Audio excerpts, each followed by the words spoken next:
Alright, so this is a 2017 Honda CR-V EX. First I'm going to show you is my key. Right here it is set up with a remote start system. I just got to press the lock button first, and then I press and hold the remote start. After a couple seconds the car will fire up and turn on for me. So you notice the car just fired on. Now I can put this same key back in my pocket, walk right up to it. The key's within 28 inches of the door, put my hand right here. It's now unlocked for me.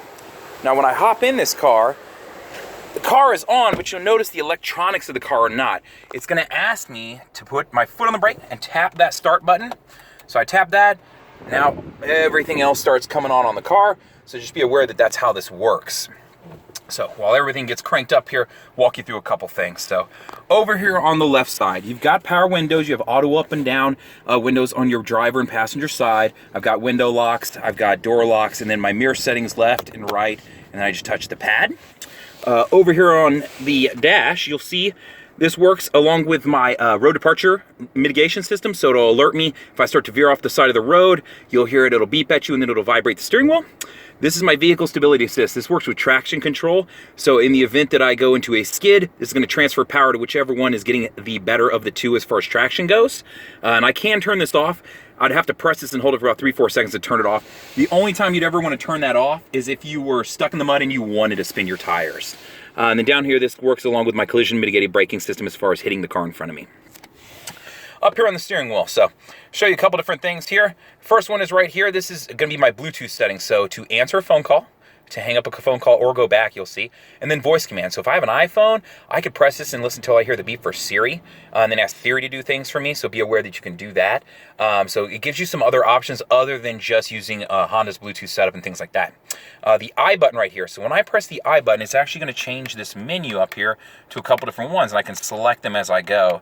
To select it, I press the enter button right here. So just be aware. So I toggle to something that I want, and then select the enter button, and it goes into that menu, which my audio is off right now.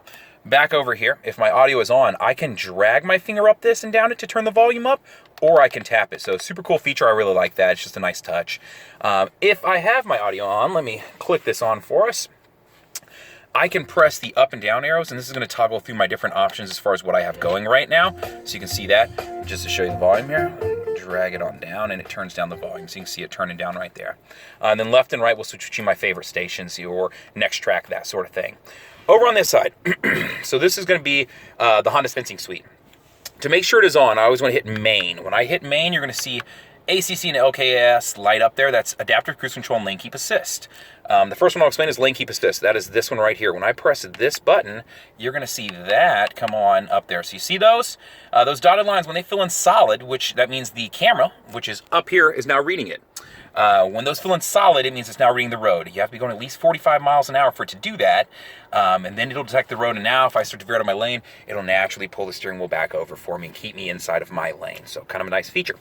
My cruise control. So right now it's set up to when I get up to speed, I'd press set, which is not going to let me set because I don't have my seatbelt on right now. But once I get going, and then I can set the distance between me and I want the car in front of me. So when I do that, you're going to see this pop up, and then I can create distance or eliminate distance depending on how much space I want to allow. So that's how that works right there. And then you have your standard cancel, set, resume buttons. So those are pretty standard as far as cruise control goes. Over here, I'm going to move this out of the way and show you. If I want to set my lights to auto, flip them up to right there to where the hash mark lines up with auto. And then down here, these are my fog lights. So that's what's going on right there. On this side, this is going to be my windshield wiper controls. So nothing too crazy right there. Right on the tip of the linker stalk is where I can control the back window if I want to also. Let's jump over to the stereo system, or I should say the infotainment system. What you're seeing right now is the audio setup. I'll take you to the home screen. If I plug my phone into the USB, and it has to be the one with the phone on it, which I'll show you which one that is. It's that one right there. That is, you can see my finger pointing at it. That allows you to pull up Android Auto and Apple CarPlay. When you plug into that, this will light up with either the Android Auto symbol, and it'll show it, or the Apple CarPlay symbol, and that'll allow you to select it. When you do that, it'll let you pull up your maps, your messages, your music, plenty of different options. So super cool feature. Really like it, really recommend it. Be careful though, you have to use a good cord. If you buy the cheap gas station cord, you're going to get cheap gas station results. So I recommend getting a decent cord for this.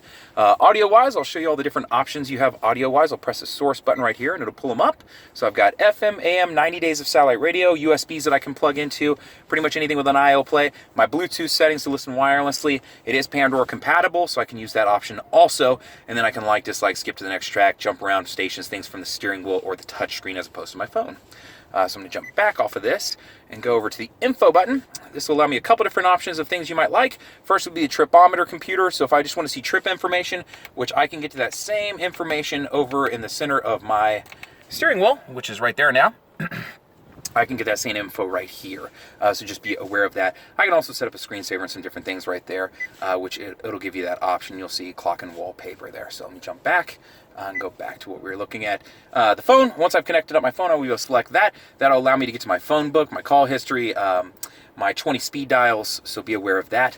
All the settings on the car right here. So let's say, first off, you wanted to connect a phone up, because that's a commonly asked question. Press Bluetooth. From there, I'm going to jump to Bluetooth device list. And then from here, add a Bluetooth device. Now it's ready to search for me once I've turned the Bluetooth on my phone and set it to discoverable if it's an Android-based phone. If it's an iPhone, don't have to worry about the discoverable phase. So I'm going to back out of this screen, and let's jump back to the settings and I'll show you some vehicle settings. So let's say you want to affect the door locks or the lighting setup. They're right down here, door and window setup, auto door locks. My default setting is to be with the speed once I hit 10 miles an hour.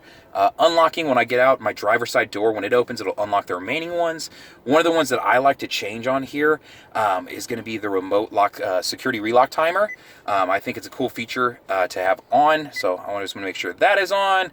Perfect, so we got that going for us. And then let me back out of this screen. More remote door locks. So this is unlock mode. It'll unlock the driver's side door if I grab it as opposed to all of them. So just some different features you can look at in here. Walk away auto lock. So this is the one that I wish they had set to on all the time. That just means if I forget to lock my car, it'll automatically lock itself if I walk away from it and forget. So I'm turning that on actually for this customer because they asked for me to have it on. So that's where some of those settings are. Down here, you'll see your AC controls. You can control the fan speed right here. On your left and right, you can affect, you can see them up here in the corners, the AC, and then where you want the air to go. My heated seats are down here beneath, and I've got 3 different settings, so you can see those. My parking brake is electronic. Put your foot on the brake, lift up to set it, and to turn it off, put your foot on the brake, press down to turn it off. Brake hold, this is going to allow me to, in stop and go traffic, I can be in drive, take my foot off the brake when I've come to a complete stop, and it'll hold the brake even though I'm in drive. So this is a convenience feature if I'm in stop and go traffic. It's kind of nice. It just helps out. Over here, the econ button, if I engage this button, which I can turn it on and off whenever I want, it'll improve the gas mileage of the car, but be aware it's a give and take system. It's going to improve gas mileage. It is going to affect your AC unit, and it is going to affect your acceleration. So just something to keep in mind. I do have a power outlet right there, and then down inside of here, if you can see, I've got another power outlet in the corner, and then I have the 2 USBs. One cool thing I will show you about this is if I pop it back, you do have a slidable shelf here, and then if I want, I can pull it out, flip it around, and create more space. If I want to put a tissue box in there, a purse, anything like that, I can do that route and go that route if I want to. So just something to keep in mind, kind of a cool feature to be aware of. Up high, show you a couple things that this car does have. You've got your classic sunglass holder / mirror, so that hasn't changed in the last few years. If I want to affect my moonroof, one touch, I can send it back. It'll take everything back for me. I'm going to stop it though and send it back forward. And then if I want to crack it, I can just press directly up on it and it'll crack it. This affects the lighting as far as when I open the doors in the car.